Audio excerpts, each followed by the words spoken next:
कि नगर निगम ने जनता के महत्वपूर्ण 7.5 लाख रुपए यूं ही जाया कर दिए।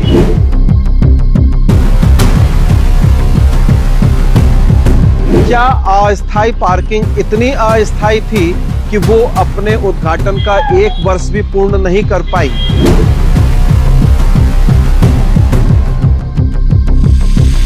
मैंने कहा था ये जो हमारा इंदिरा चौक से लेके हमारा अटरिया मोड़ जो है वहां तक की सड़क भी चौड़ीकरण होना चाहिए, इसका जाम भी खत्म होना चाहिए ताकि अगले 15-20 सालों तक हमारे शहर के अंदर जाम ना रखे। तो जब आपको ये पता ही था कि 10 महीने के भीतर सड़क का चौड़ीकरण हो जाना है, तो फिर नारियल फोड़ने की इतनी छटपटाहट क्या थी?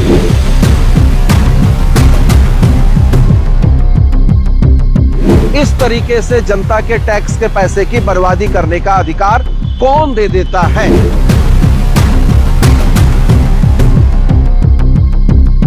जनता की गाड़ी कमाई को कैसे ठिकाने लगाया जाता है, बजट को कैसे खपाया जाता है, कमीशन कैसे कमाया जाता है, ये सारे सवालों के जवाब अगर आपको जानने हैं तो रुद्रपुर चले आइए और यहाँ आकर आप देखेंगे कि नगर निगम ने जनता के महत्वपूर्ण 7.5 लाख रुपए यूं ही जाया कर दिए।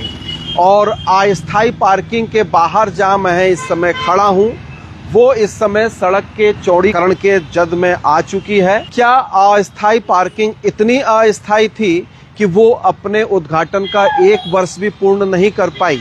बड़ा सवाल यही है कि जनता के महत्वपूर्ण पैसे को नेता और प्रशासनिक अधिकारी आखिर किस तरीके से जाया कर रहे हैं।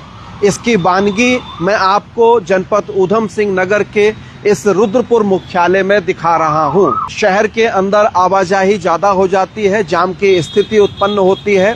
इसके लिए नगर निगम के द्वारा ये अस्थायी पार्किंग बनाई गई थी, जहां पर उधर लास्ट जेसीबी खड़ी है, वहां से लेकर 500 मीटर के दायरे में ये पूरी पार्किंग का एरिया था। करीब आधा किलोमीटर तक का एरिया था, दूर तक आप अगर देखेंगे। और दिसंबर 2024 में इसका शुभारंभ क्षेत्रीय विधायक शिव अरोड़ा जी ने किया था। और जिस समय अस्थायी पार्किंग का शुभारंभ किया जा रहा था, नारियल फोड़े जा रहे थे, फीता काटा जा रहा था, तो इसको बड़ी उपलब्धि बताया जा रहा था शहर रुद्रपुर के लिए, यातायात व्यवस्था को सुचारू करने के लिए, जाम ना रखने की दिशा में। लेकिन ये पार्किंग का हश्र क्या हुआ कि दिसंबर 2024 से दिसंबर 2025 तक का 1 साल का सफर भी पूरा नहीं हुआ। अभी हम सितंबर 23 तारीख को यहाँ मौजूद हैं और पिछले करीब 1 महीने के आसपास का वक्त हो गया है कि यहाँ पर इस पार्किंग एरिया में आपको कोई गाड़ी नजर नहीं आएगी। ये जो मिट्टी का खुदान हुआ है वो यहीं से हुआ है और ये नेशनल हाईवे दिल्ली से नैनीताल तक का जो है वो डीडी चौक से इंदिरा चौक तक का चौड़ीकरण हो रहा है। और इसी चौड़ीकरण की जद में फिलहाल ये अस्थायी पार्किंग आ गई है। अब बड़ा सवाल ये है कि जब ये अस्थायी पार्किंग बनी थी तो इस पे 7.5 लाख रुपए की लागत आई थी। 20 रुपए 4 पहिया वाहनों के लिए और 10 रुपए जो छोटे वाहन मोटरसाइकिल या 2 व्हीलर हैं उनके लिए रखा गया था। और इसकी देखरेख के लिए 4 महिला समूह सहायताओं को यहाँ पर लगाया गया था, 4 एनजीओ को यहाँ पर लगाया गया था। और ये तय किया गया था नगर निगम के माध्यम से कि जो भी इनकम होगी वो आधी निगम के खाते में जाएगी और आधी स्वयं सहायता समूह की महिलाओं के पास चली जाएगी। अप्रैल 2025 का महीना लोगों को आकर्षित करने के लिए लोग पार्किंग एरिया में गाड़ी खड़ा करें, इसके लिए निःशुल्क भी किया गया, लेकिन नतीजा कुछ नहीं निकला। और ये करीब 8 से 9 महीने के अंदर अगर हम यहाँ पर रेवेन्यू की स्थिति देखें तो करीब 4,40,000 के आसपास का रेवेन्यू यहाँ पर टैक्स के रूप में, वसूली के रूप में वाहनों से एकत्रित हुआ था, जिसमें से 2,20,000 के आसपास जो महिलाएं यहाँ पर समूह की काम कर रही थी उनके पास चला गया और नगर निगम के हिस्से में आया 2,20,000 रुपए। यानी कि खर्च होते हैं 7,50,000 रुपए नगर निगम के और उसको 10 महीने बाद रिटर्न होते हैं 2,20,000 रुपए। अब इस गणित को, इस अर्थशास्त्र को कोई भी गैर अर्थशास्त्री भी समझ सकता है, जबकि सभी को पूरी तरीके से पता है कि ये जो चौड़ीकरण की कवायद है ये लंबे समय से चल रही है और अब जब ये चौड़ीकरण का उद्घाटन लगभग 15 दिन पहले जब माननीय विधायक शिव अरोड़ा जी ने किया था, तो उन्होंने कहा था कि ये उनकी महत्वाकांक्षी योजना थी और इसके लिए वो लंबे समय से विचार कर रहे थे। 11 मई 2023 को पंतनगर के अंदर जब हमारी समीक्षा बैठक चल रही थी, मैंने माननीय मुख्यमंत्री पुष्कर सिंह धामी जी को प्रस्ताव दिया था। मैंने कहा था ये जो हमारा इंदिरा चौक से लेके हमारा अटरिया मोड़ जो है वहां तक की सड़क भी चौड़ीकरण होना चाहिए, इसका जाम भी खत्म होना चाहिए, ताकि अगले 15-20 सालों तक हमारे शहर के अंदर जाम ना रखे और जितना ट्रैफिक आता है वो ट्रैफिक बाहर का बाहर निकलता चला जाए। मैं आभार व्यक्त करता हूँ माननीय मुख्यमंत्री पुष्कर सिंह धामी जी का, जिन्होंने मेरे उस निवेदन पर उसे मुख्यमंत्री घोषणा में शामिल किया। 11 मई का प्रस्ताव सितंबर 2023 को मुख्यमंत्री घोषणा में शामिल हो जाता है, उसका शासनादेश हो जाता है और लगातार उसकी विकास की प्रक्रिया चलती रहती है और 1.5 से 2 साल के अंदर अंदर ही लगभग 35 करोड़ रुपए उसके स्वीकृत हो जाते हैं। जिला विकास प्राधिकरण को वह काम कार्यदायी संस्था बना के वह काम उन्हें दे दिया जाता है। यानी कि 2023 से शिव अरोड़ा जी को भी पता था कि इस डीडी चौक से लेकर आगे जो अटरिया चौक तक है, इंदिरा चौक से और आगे तक 1.25 किलोमीटर वहां तक मार्ग का चौड़ीकरण होना है, तो फिर आपने आनन फानन में ये अस्थायी पार्किंग क्यों बनाई गई थी? और महज झूठी वाहवाही के लिए या लोग आपकी पीठ थपथपाएं, इसके लिए दिसंबर में अस्थायी पार्किंग बना दी गई। माना जाता है कि जो अस्थायी सेवाएं होती हैं निगम के द्वारा या अन्य कई संस्थाओं के द्वारा वो तदर्थ की जाती हैं, लेकिन वो इतनी अस्थायी भी नहीं होती हैं कि अपनी लागत भी वसूल ना कर पाएं। इससे साफ स्पष्ट होता है कि जो योजनाएं काम कर रही हैं वो दूरदर्शी नहीं हैं और दूरदर्शी ना होने का नतीजा हम यहाँ पर देख रहे हैं। ये नगर निगम की लापरवाही, जो नगर आयुक्त महोदय का स्टेटमेंट भी परसों अमर उजाला में प्रकाशित हुआ, उन्होंने कहा कि हमको नुकसान बेशक हुआ है, लेकिन अभी जो ये चौड़ीकरण के बाद 10 मीटर के आसपास का एरिया यहाँ पर बचेगा, उसको हम पार्किंग के रूप में दोबारा से डेवलप करेंगे और इस तरीके के जो टाइल्स हैं उन टाइल्स को हम फिर इकट्ठा करेंगे और फिर हम लगाएंगे।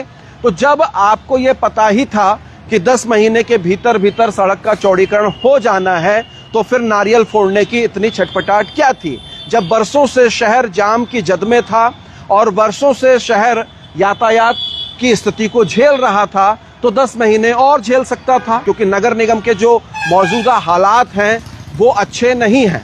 जो छन छन कर रिपोर्ट हमारे पास आती है वो ये है कि करीब करीब 40 करोड़ के आसपास का कर्जा नगर निगम के आसपास है। इस बात की मैं आधिकारिक पुष्टि नहीं कर रहा हूं कि जब मेयर रामपाल जी यहां पर मौजूद थे, इस जनवरी 2025 से पहले तक करीब 25 करोड़ के आसपास का कर्ज था, वो अब बढ़कर 40 करोड़ के आसपास बन गया है। और ऐसे कर्ज भरे माहौल में हमको इस तरीके से जनता के टैक्स के पैसे की बर्बादी करने का अधिकार कौन दे देता है? मत भूलिए कि शिव अरोड़ा जी भी या अन्य जनप्रतिनिधि भी यहाँ पर स्थायी पार्किंग की वकालत कर चुके हैं और लंबे समय से आप और हम सब सुनते चले आ रहे हैं कि स्थायी पार्किंग अस्तित्व में आएगी। कब आएगी? 27 आने वाला है, महज 1.25 साल का वक्त रह गया है।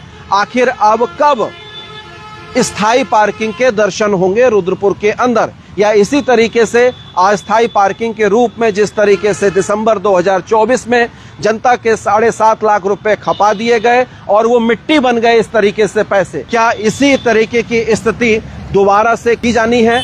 और फिर जो अब ये कहा जा रहा है कि जो 10 मीटर की जगह इधर बच रही है वहां पर नए सिरे से पार्किंग बना दी जाएगी और वो कितनी कारगर होगी? अपने अपने हिसाब से शुभारंभ हो रहे हैं, अपने अपने हिसाब से नारियल फोड़े जा रहे हैं, लेकिन जनता के जो टैक्स के पैसे का सही उपयोग हो इसकी चिंता शायद किसी को नहीं है। तो बड़ा सवाल यही है कि नगर निगम ने जो 8 महीने के अंदर अंदर अपने 7.5 लाख रुपए यहाँ अस्थायी पार्किंग में बेवजह जाया किए, उसका जिम्मेदार कौन है? क्या उसके जिम्मेदार नगर आयुक्त हैं या फिर जो मौजूदा विधायक हैं शिव अरोड़ा, उनके ये जिम्मे आएगी बात कि उन्होंने अपनी दूरदर्शिता का प्रयोग नहीं किया और आनन फानन में सिर्फ झूठी वाहवाही लूटने के लिए ये अस्थायी पार्किंग पर 7.5 लाख रुपए खर्च कर दिए, क्योंकि कोई अपने घर से नहीं लगा रहा है कोई जनप्रतिनिधि, कि जनता के टैक्स के पैसा ही है जो लोगों के डेवलपमेंट के या शहर के डेवलपमेंट के काम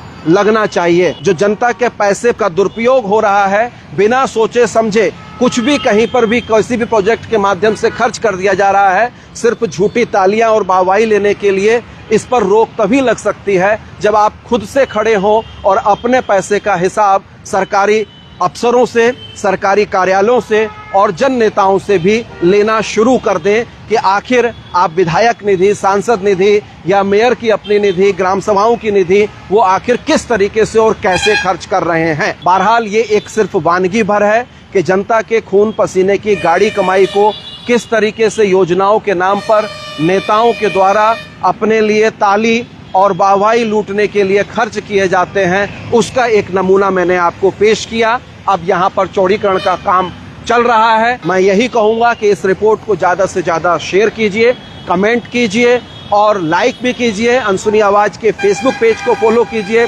हमको यूट्यूब पर भी ज़रूर सब्सक्राइब कीजिए और जनता के पैसे का किस तरीके से दुरुपयोग या जनता के पैसे को किस तरीके से ठिकाने लगाने का काम कमीशन खोरी के चलते हो रहा है, उसकी एक वानगी इस पार्किंग से आप समझ सकते हैं। बहुत शुक्रिया, धन्यवाद, नमस्कार।